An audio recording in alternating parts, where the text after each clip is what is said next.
Hey everyone, this is The Beat, and today we're talking about GoPros.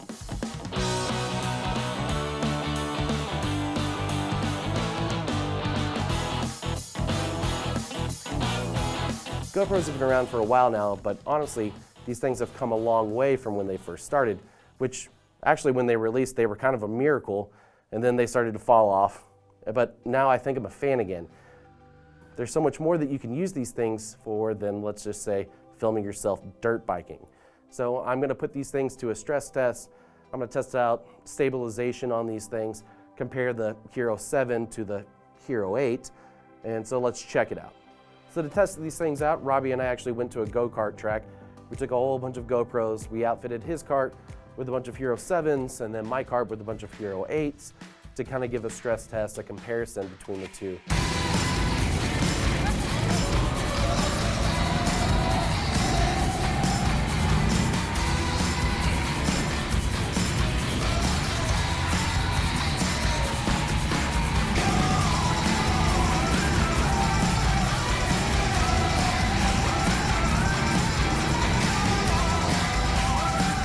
First, we have two cameras without any stabilization side by side, the HERO7 and the HERO8.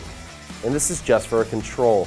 All right, now we're shooting with 1080p, but it's 60 frames per second, and it's gonna crop a little bit into the wide angle. And what I'm gonna do is I'm gonna show off the stabilization by putting on the hyper boost. So on the 7, Robbie's camera is actually gonna have just the regular 1.0 hyper smooth that they put in. Mine's gonna have the 2.0 with the boost. It's gonna be a big difference. I hope you can see it in the footage. Let's check it out.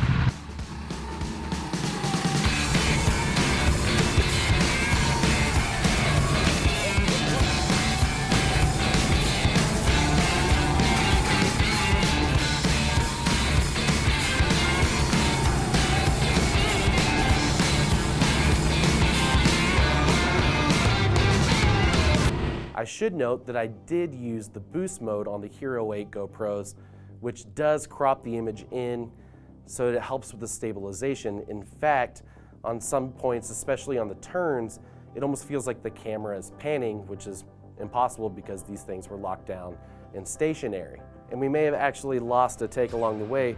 Whenever you adjust these things, it's so easy to accidentally hit the record button on top.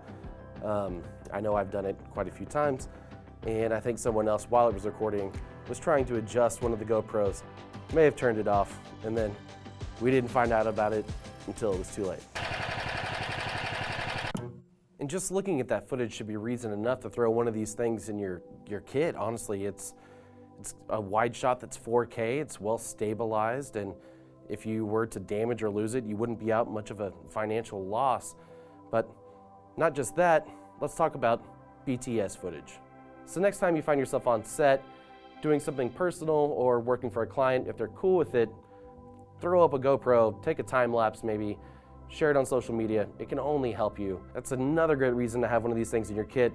And the next thing I wanted to talk about was the TimeWarp function.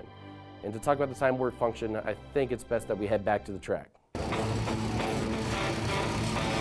Here we have the HERO7 and the 8 side by side, showing off the track with the TimeWarp function. This feature is great for trails, paths, or courses like this, so anyone can get a great stabilized feeling of what they should expect. The HERO7 actually started the TimeWarp function, but the HERO8 has the 2.0 version of this function, which will actually allow you to have an auto speed feature where the camera will adjust the time lapse for you, or you can actually, while filming it, adjust the speed. If you haven't bought a GoPro yet, and you were looking to buy one, get into the market, and you were checking out the HERO7 because it's a little bit cheaper than the HERO8, honestly, just pony up the cash, go for the HERO8. It's so much better than the HERO7. I had a way better time using this. It has a much better UX. It's got the TimeWarp 2.0, the better stabilization. Honestly, all around, it's a better camera.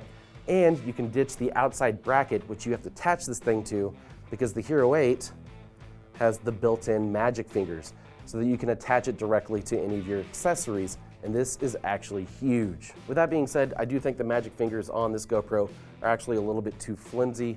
They could use some work, but still it's a massive upgrade than having to have this whole thing in a completely different bracket. It's gonna cut down on a lot of things, and it's gonna give you a better access to where your memory card, and your battery stored. With all that said, this is by far the best GoPro ever made, in my opinion. They do have the Max, which I only recommend using if you're looking to make 360 footage, but for this thing, you should definitely add it to your kit. Like I said, behind the scenes footage, location scouting, and it's a great 4K wide angle image that if you were to lose it, gets destroyed, you're really only out at the max $400. So that's it for me. Thanks for watching.